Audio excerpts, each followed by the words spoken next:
इसलिए कही ये कहानी, जो शहीद हुए हैं उनकी जरा याद करो कुर्बानी।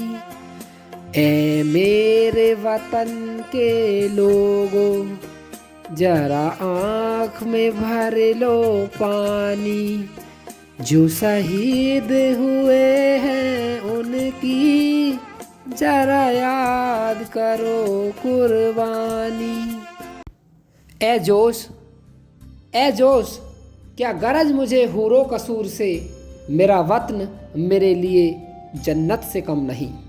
राजगुरु सुखदेव और भगत सिंह के लिए ये दो लाइनें हैं। जी हाँ दोस्तों, आज जो मैं बात करने जा रहा हूँ वो है सुखदेव, राजगुरु और भगत सिंह पर एक छोटी सी कविता के माध्यम से, जो जोश और जुनून से आपके हृदय को भर देगी। इन तीनों वीर शहीदों को नमन करते हुए मैं एक कहानी शुरू कर रहा हूँ। तो शुरू करता हूँ मैं इन शब्दों के साथ कि याद नहीं किसी को उनकी कुर्बानी, देश पर लुटा दी जिन्होंने जिंदगानी। हंसते हंसते सूली पर चढ़ गए थे जो, भगत सिंह राजगुरु सुखदेव थे वो।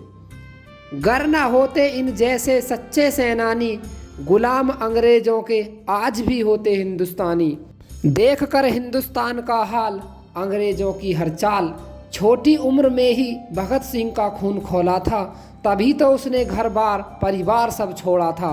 कदम कदम पर अंग्रेजों का मुंह तोड़ा था, फिरंगियों के तमाम कोशिशों के बावजूद भी सुखदेव, राजगुरु और बाकी क्रांतिकारियों ने कभी भगत सिंह का साथ नहीं छोड़ा था। ये देख कर दंग दुश्मन का दल था और दंग होना बनता भी था अंग्रेजों का। देश आज़ाद कराने का हक अपना पाने का हौसला जो उन वीरों का बुलंद था।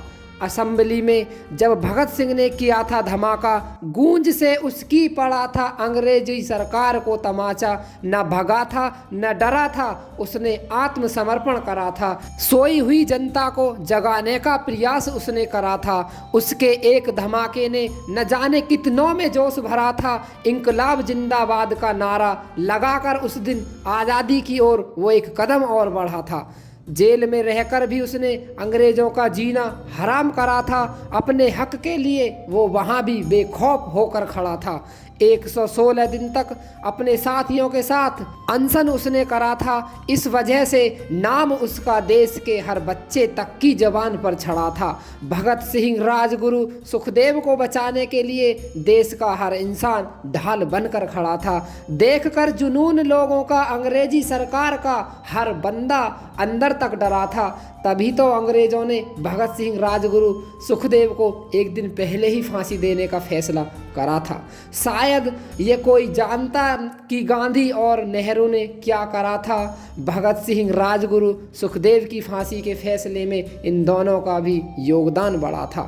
ये चाहते तो रोक सकते थे उन्हें सूली पर चढ़ने से और देश को दो हिस्सों में बंटने से, पर इन दोनों पर सियासत का भूत चढ़ा था। कुर्सी से इन दोनों को प्यार बढ़ा था। भगत सिंह, राजगुरु, सुखदेव ने तो अपना काम कर दिया था, जान देकर देश आज़ाद करवा दिया था। लेकिन सोचो जरा, क्या सच में आज देश आज़ाद है? नहीं, ये देश आज भी है गुलाम। पैसों को यहाँ हर कोई करता सलाम, सियासत ने मचा रखा कोहराम। कहीं हो रहा नारी का अपमान तो कहीं भूख से मर रहा इंसान। होता है आज पाप भी सरेआम, कैसा हुआ देश का ये अंजाम। नफ़रतों का फैला है जाल, फंस रहा उसमें आज हर इंसान।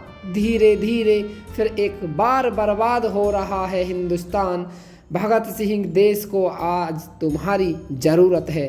हो सके तो किसी रूप में फिर लौट आओ, देश को एक बार फिर बचाओ और देशवासियों को सच्ची राह दिखा जाओ।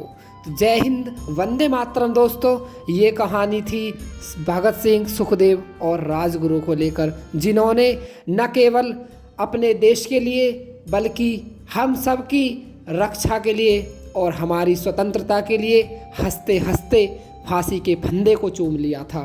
तो ऐसे वीर शहीदों को मैं तहे दिल से नमन करता हूँ और हमेशा उनको याद रखने की अपने दिल में एक जगह बनाता हूँ और सब देशवासियों से यह निवेदन करता हूँ कि हमेशा अपने हृदय में ऐसे वीर शहीदों के विचारों को संजोए रखें। धन्यवाद दोस्तों।